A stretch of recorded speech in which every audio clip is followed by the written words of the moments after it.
Hello students, তোমাদের সবাইকে আমাদের চ্যানেলে ওয়েলকাম জানাই। দেখো, আজ আমরা সেকেন্ড সামেটিভ এক্সামের জন্য জিওগ্রাফির তোমাদের প্রশ্ন বিচিত্রাতে 5th number of school Chakdaha Bapuji Vidya Mandir এই স্কুলের সমস্ত কোশ্চেনের আনসারগুলি আজ আমরা দেখে নেব। তাহলে চলো দেরি না করে ক্লাসটি শুরু করি। আজকে ক্লাসের ফার্স্ট কোশ্চেন দেখো, অ্যাটলাস পর্বতমালার সর্বোচ্চ শৃঙ্গ, তোমরা সবাই পারবে এটা, মাউন্ট তৌবকল।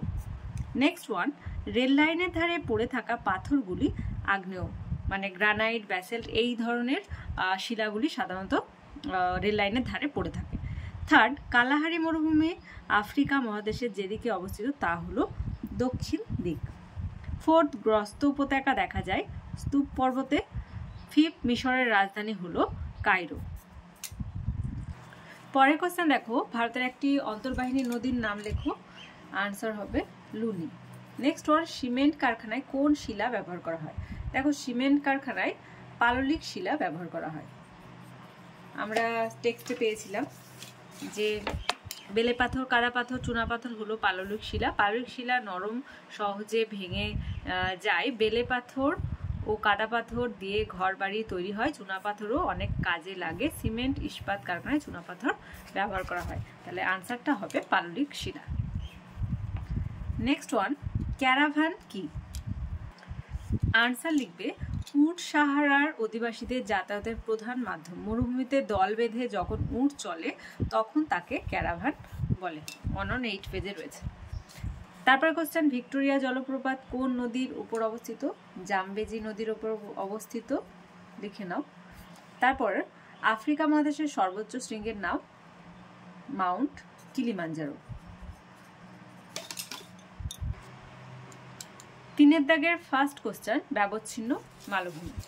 আনসার লিখবে, নদী উপত্যকা দ্বারা বিচ্ছিন্ন মালভূমি হলো ব্যবচ্ছিন্ন মালভূমি। ছোটনাগপুর মালভূমি এই ধরনের পশ্চিমবঙ্গের মালভূমি অঞ্চল ছোটনাগপুরের অংশ। মালভূমির গড় উচ্চতা 300 মিটার হলেও কিছু উঁচু মালভূমির উচ্চতা অনেক বেশি।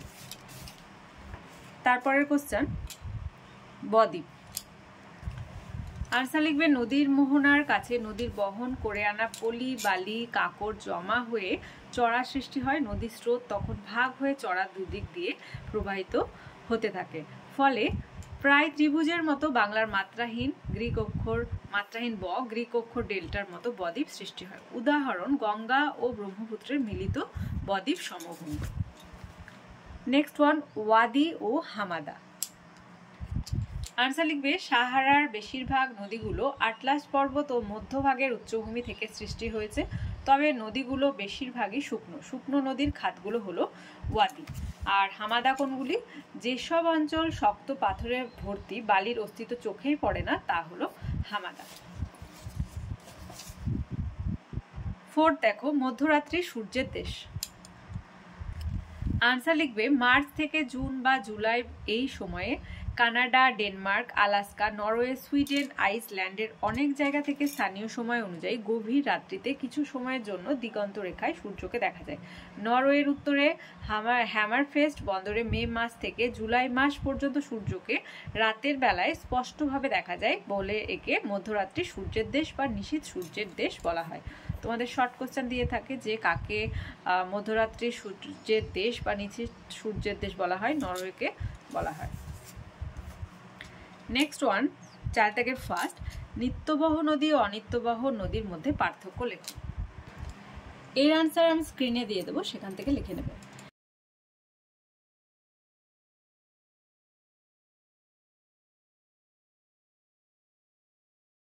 নেক্সট ওয়ান, আফ্রিকা মহাদেশকে অন্ধকারাচ্ছন্ন মহাদেশ বলা হয় কেন? খুব ইম্পর্টেন্ট কোশ্চেন।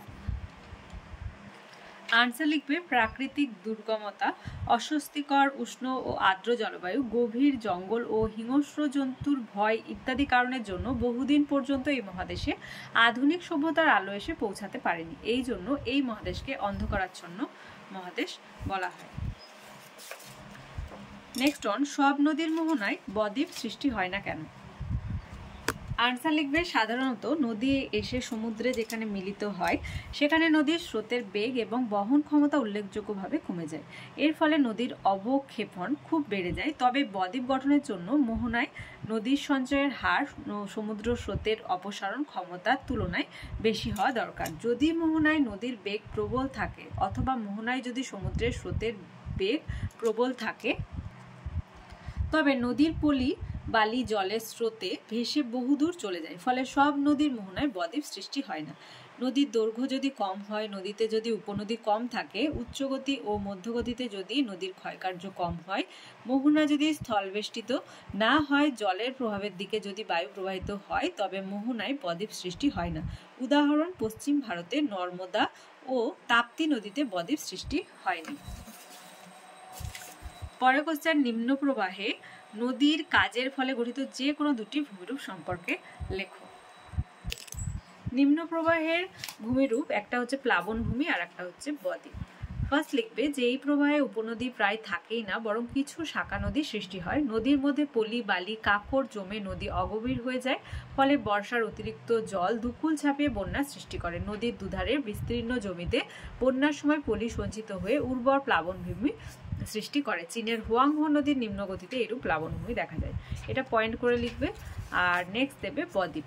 নদীর মোহনার কাছে নদীর বহন করে আনা পলি বালি কাঁকড় জমা হয়ে চড়া সৃষ্টি হয়। নদীতে স্রোত তখন ভাগ হয়ে চড়া দুদিক দিয়ে প্রবাহিত হতে থাকে, ফলে প্রায় ত্রিভুজের মতো বাংলার মাত্রাহীন ব অথবা গ্রিক অক্ষর ডেল্টার মতো বদ্বীপ সৃষ্টি হয়। উদাহরণ, গঙ্গা ব্রহ্মপুত্রের মিলিত বদ্বীপ সমভূমি। এটা হচ্ছে বৃহত্তম বদ্বীপ। নেক্সট ওয়ান, আজকের ক্লাসের লাস্ট কোশ্চেন, আফ্রিকা মহাদেশের সাভানা তৃণভূমি ও ভূমধ্যসাগরীয় উদ্ভিদ সম্পর্কে লেখো। আনসার লিখবে, দেখো ফার্স্ট লিখবে সাভানা তৃণভূমি।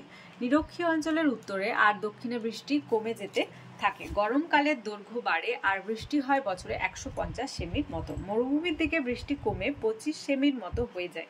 মোটামুটি গরম আর কম বৃষ্টির জন্য বড় গাছের সংখ্যা কম, তার বদলে লম্বা ঘাসের প্রান্তর চোখে পড়ে। দিগন্ত বিস্তৃত ঘাস জমির মধ্যে অ্যাকাশিয়া আর বায়োবাব জাতীয় গাছ দেখা যায়। আর ভূমধ্যসাগরীয় তৃণভূমিতে লিখবে, আফ্রিকার একেবারে উত্তর পশ্চিম ও দক্ষিণ পশ্চিম অংশে ভূমধ্য সাগরীয় জলবায়ু দেখা যায়। এই জলবায়ু অঞ্চলে শীতকালে বৃষ্টি হয়, সারা বছর 50 থেকে 100 সেন্টিমিটার বৃষ্টি হয়। গরমকালে বৃষ্টিহীন থাকে, পাতায় নরম মোমের আস্তরণ দেখা যায়। জলপাই, ওক, আখরোট, ডুমুর, কর্ক গাছগুলি এখানে জন্মায়। গরমকালে জলের সন্ধানে গাছের মূলগুলো অনেক গভীরে চলে যায়। কমলালেবু, আঙুর এইসব ফলের বাগান খুব চোখে পড়ে। তাহলে আজকে দেখো 5th number of school Chakdaha Bapuji Vidya Mandir, এই স্কুলের সমস্ত কোশ্চেনের আনসারগুলি আজ আমরা দেখে নিলাম। ক্লাসটি ভালো লেগে থাকলে অবশ্যই একটা লাইক দেবে আর ভিডিওটি বন্ধুদের সঙ্গে অনেক অনেক অনেক বেশি করে শেয়ার করবে। আর যারা ক্লাসে প্রথমবার এসেছো তারা অবশ্যই চ্যানেলটি সাবস্ক্রাইব করে নিও এবং পাশে থাকা বেল আইকন প্রেস করে রাখবে, যাতে করে আগামী দিনের সমস্ত ভিডিও সবার আগে তোমাদের কাছে পৌঁছে যায়। আর তোমাদের সুবিধার্থে একটি টেলিগ্রাম গ্রুপ ওপেন করা হয়েছে, যদি সেই গ্রুপে কেউ জয়েন হতে চাও এই ভিডিও ডেসক্রিপশন বক্সে লিঙ্ক দেওয়া থাকবে, সেখান থেকে তোমরা জয়েন হতে পারো। তাহলে আজ এই পর্যন্তই, তোমরা সবাই ভালো থেকো। Thank you.